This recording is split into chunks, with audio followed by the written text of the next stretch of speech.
సంపూర్ణ రామాయణం సులభ శైలిలో రావణ సంహారం. విభీషణుడి వల్ల రావణుడి పాతాళ హోమ విధానం తెలుసుకున్న సుగ్రీవుడు రామాజ్ఞ ప్రకారం అంగదుణ్ణి వానర వీర సమేతంగా ఆ హోమ విధ్వంసం కోసం పంపించాడు.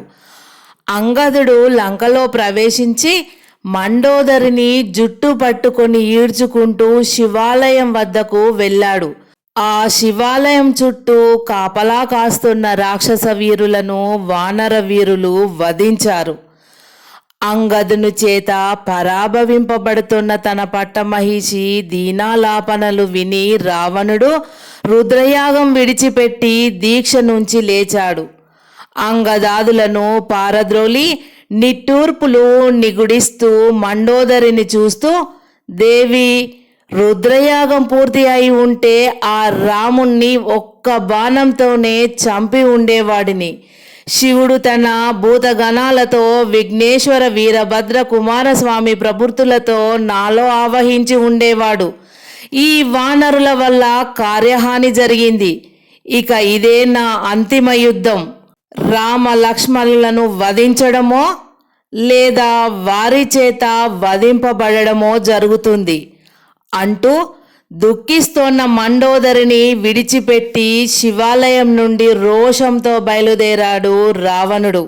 శ్రీరామ రావణుల యుద్ధం లోక భీకరంగా ప్రారంభమైంది. అది అమావాస్య. సరిగ్గా పౌర్ణమి నాడు ప్రారంభించిన యుద్ధం నిర్విరామంగా 15 దినాలు కొనసాగగా రావణుని సర్వసైన్యాలు రామ లక్ష్మణుల హస్తాలలోనూ వానరుల చేతులలోనూ నిరవశేషంగా ధ్వంసమయ్యాయి. రావణి పుత్రులు, పౌత్రులు, మంత్రులు, సేనాధిపతులు ఆ యుద్ధంలో నామరూపాలు లేకుండా ధ్వంసమైపోయారు. శ్రీరామ రావణుల ద్వంద్వ యుద్ధం ప్రారంభమయ్యింది. ఆ యుద్ధాన్ని చూస్తూ వానరులు ఆశ్చర్యపోసాగారు. ఆకాశంలో సమస్త దేవతాగణాలు రథాలలో, విమానాలలో కూర్చొని ఆ యుద్ధాన్ని చూస్తున్నారు. రావణాసురుడు అసురాస్త్రాన్ని రాముని మీదికి ప్రయోగించాడు. ఆ బాణం నుంచి సింహ, శరభ, శార్దూలాదులు ఆవిర్భవించి రాముని మీదికి దూకాయి. రాముడు ఆగ్నేయాస్త్రం ప్రయోగించగా దుష్ట మృగాలు నిరవశేషంగా భస్మమైపోయాయి. ఆ విధంగా రామ రావణులు పరస్పర విజయకాంక్ష పరవశులై పోరాడుతుండగా హనుమంతుడు శ్రీరాముణ్ణి తన భుజం మీద ఎక్కించుకొని రతి అయిన రావణునికి, పాదచారి అయిన రామునికి యుద్ధంలో సమాన ప్రతిపత్తిని కలిగించాడు. ఆ యుద్ధం సాయంత్రం వరకు ఎడతెరపి లేకుండా సాగింది. రామ రావణుల దివ్యాస్త్ర ప్రయోగాలతో లోకాలు దద్దరిల్లిపోయాయి.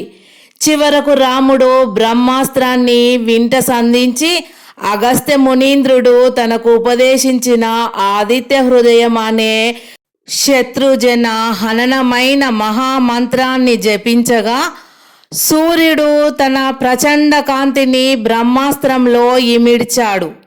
రాముడు బ్రహ్మాస్త్రాన్ని మంత్రపూర్వకంగా రావణునిపై విడిచాడు. ఆ మహత్తర సాధనం తన ప్రచండ కిరణ కాంతులతో భూమి ఆకాశాలు వెలిగిస్తూ రావణాసురుడి మీదికి వెళ్ళింది. రావణాసురుడు తన సర్వశస్త్రాలతో ఆ మహాస్త్రాన్ని ఎదిరించబోయాడు.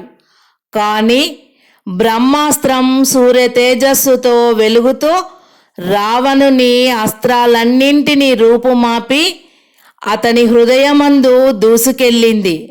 ఇంకా నిశ్చేష్టుడై ఉన్న రావణుని 10 తలలను ఖండించి వేసింది. ఇంద్రుని వజ్రాయుధంతో నేల కూలిన వృత్రాసురునిలా రావణుడు ఖండిత శీర్షుడై క్రింద పడి మరణించాడు.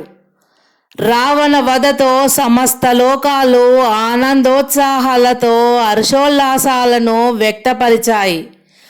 ఆకాశం నుండి దేవతలు దేవదుందుబుల మోతలతో పూల వర్షం కురిపించారు.